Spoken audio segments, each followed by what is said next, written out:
Hello, my hero, and welcome back from the weekend. Well, it's an interesting day today. The moon is actually the ruling planet of the day, which means our emotions rule us, and on top of that, we're in a two-part moon day.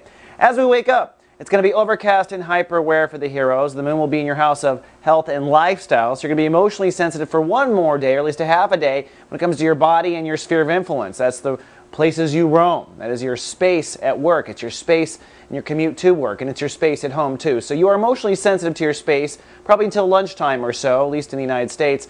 Then the second half of the day, the moon moves into Libra, putting emotional focus on your long-term partnerships. So you will be sensitive when it comes to your partnerships, and you'll also be in a good place to heal yourself and also heal your partnerships. Now I say self because, remember, the most important partnership you have on this planet is to you and you first.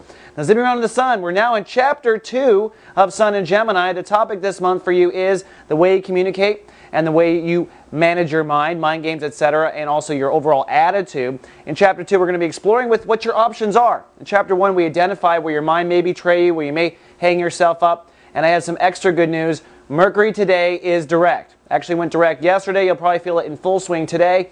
That means your cell phone is going to work again. This is now time for you to go ahead and sign that contract. It's okay for you to go ahead and have that important conversation with someone. Maybe you've been hesitating for the last 3 weeks. It's now time to move forward intellectually, especially you, since the sun is in Gemini.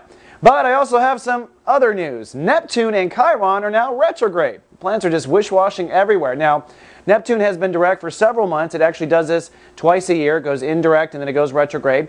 Now that Neptune's direct, it does mean you're going to be hypersensitive and extra sensitive when it comes to your relationships with others. Okay? When Neptune is direct, we're kind of focusing our intuitive energy outside of ourselves. So finding your place in society, finding the right friends, seeing if the friend is with you or against you, or trying to find your way to the reputation you want.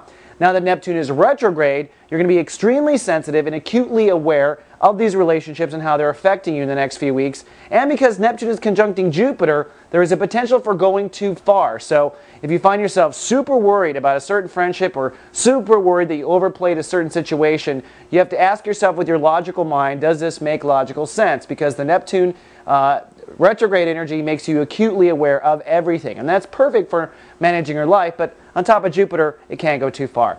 All right, that's all I have for today. I'll see you folks tomorrow with more. Live, love, be. So God and